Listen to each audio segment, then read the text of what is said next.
প্রধানমন্ত্রী তারেক রহমানের নেতৃত্বে সরকার গঠনের ৫ মাস পার হতে চলেছে।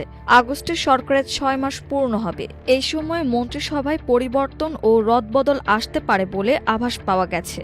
সূত্র বলছে, একাধিক মন্ত্রণালয়ের দায়িত্বপ্রাপ্ত মন্ত্রীদের কাজের চাপ কমাতে দায়িত্ব পুনর্বণ্টন করা হতে পারে। অভিজ্ঞতার ঘাটতি থাকা এবং মন্ত্রী প্রতিমন্ত্রীর মধ্যে সমন্বয়হীনতা থাকা মন্ত্রণালয়গুলোতেও রদবদলের সম্ভাবনা রয়েছে। আবার মন্ত্রিসভার আকার কিছুটা বাড়তে পারে।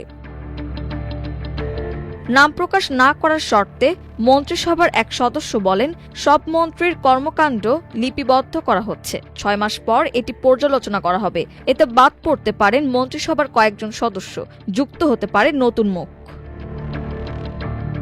প্রধানমন্ত্রীর ঘনিষ্ঠ একটি সূত্র জানায়, বর্তমান মন্ত্রিসভার কয়েকটি গুরুত্বপূর্ণ মন্ত্রণালয়ে দায়িত্ব পুনর্বিন্যাস করা হতে পারে। কয়েকটি গুরুত্বপূর্ণ মন্ত্রণালয়ে প্রশাসনিক দুর্বলতা এবং কাজের ধীর গতির বিষয়টি প্রধানমন্ত্রীর নজরে এসেছে। এছাড়া কর্মদক্ষতা ও আঞ্চলিক ভারসাম্য বিবেচনায় কয়েকজন মন্ত্রীর দপ্তর বদল বা দায়িত্ব কমানো হতে পারে। বিশেষ করে অভিজ্ঞতার ঘাটতি থাকা এবং মন্ত্রী প্রতিমন্ত্রীর মধ্যে সমন্বয়হীনতা থাকা মন্ত্রণালয়গুলোতে পরিবর্তনের সম্ভাবনা রয়েছে। নতুন মন্ত্রী হিসেবে মাহিদুর রহমান, এরশাদুল্লাহ, এবিএম মোশাররফ হোসেন এবং সেলিমা রহমানের নাম আলোচনায় রয়েছে। এছাড়া বিএনপির স্থায়ী কমিটির সদস্য ডক্টর আব্দুল মঈন খান, বৃহত্তর নোয়াখালী থেকে ব্যারিস্টার মাহবুবউদ্দিন খোকন, বরকতুল্লাহ বুলু, জয়নুল আবেদিন ফারুক আসতে পারেন মন্ত্রিসভায়। টেকনোক্রেট কোটায় বিএনপি চেয়ারম্যানের উপদেষ্টা অ্যাডভোকেট সৈয়দ মোয়াজ্জেম হোসেন আলাল ও যুগ্ম মহাসচিব হাবিবুন নবী খান সোহেলের নামও আছে আলোচনায়। এদিকে প্রধানমন্ত্রীর কার্যালয়ের পরিচালক হিসেবে নিয়োগ দেওয়া হয়েছিল মোহাম্মদ নাসির উদ্দিন সারোয়ারকে। ২০২৪ সালে গণঅভ্যুত্থানে শিক্ষার্থীদের ওপর গুলি করার নির্দেশ দেয়া নির্বাহী ম্যাজিস্ট্রেটদের তালিকায় তার নাম রয়েছে। এর আগে তিনি আওয়ামী লীগ সরকারের সময়ে রাষ্ট্রপতির প্রোটোকল অফিসার এবং জনপ্রশাসন মন্ত্রণালয়ের সিনিয়র সহকারী সচিব সহ বিভিন্ন গুরুত্বপূর্ণ পদে দায়িত্ব পালন করেন। সমালোচনার মুখে পরে তাকে সরিয়ে দেওয়া হয়। এছাড়া জেলা প্রশাসক নিয়োগে অনিয়মের অভিযোগ রয়েছে মন্ত্রণালয়ের দায়িত্বপ্রাপ্ত উপদেষ্টা ও প্রতিমন্ত্রীর বিরুদ্ধে। বিশেষ করে গত ২১ জুন সিলেটের জেলা প্রশাসক ও জেলা ম্যাজিস্ট্রেট মোহাম্মদ সারোয়ার আলমকে প্রত্যাহার করা হয়।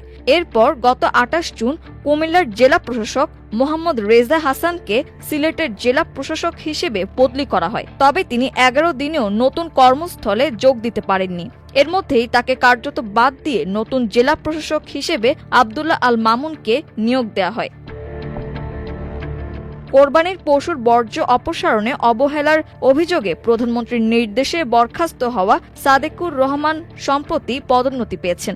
অথচ তার বিরুদ্ধে বিভাগীয় ব্যবস্থা গ্রহণের তদন্ত চলছিল। এর মধ্যে গত বৃহস্পতিবার তিনি যুগ্ম সচিব পদে পদোন্নতি পান। জনপ্রশাসন মন্ত্রণালয়ের কর্মকর্তারা দাবি করেছেন, বর্জ্য অপসারণে সাদেকুরের সংশ্লিষ্টতা প্রমাণিত না হওয়ায় তাকে অভিযোগ থেকে অব্যাহতি দেওয়া হয়েছে।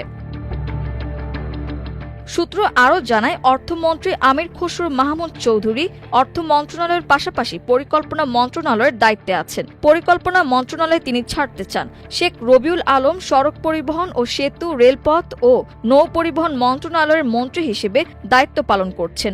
নতুন মন্ত্রী হিসেবে একসঙ্গে ৩ মন্ত্রণালয়ের দায়িত্ব পালন করতে গিয়ে হিমশিম খাচ্ছেন তিনি।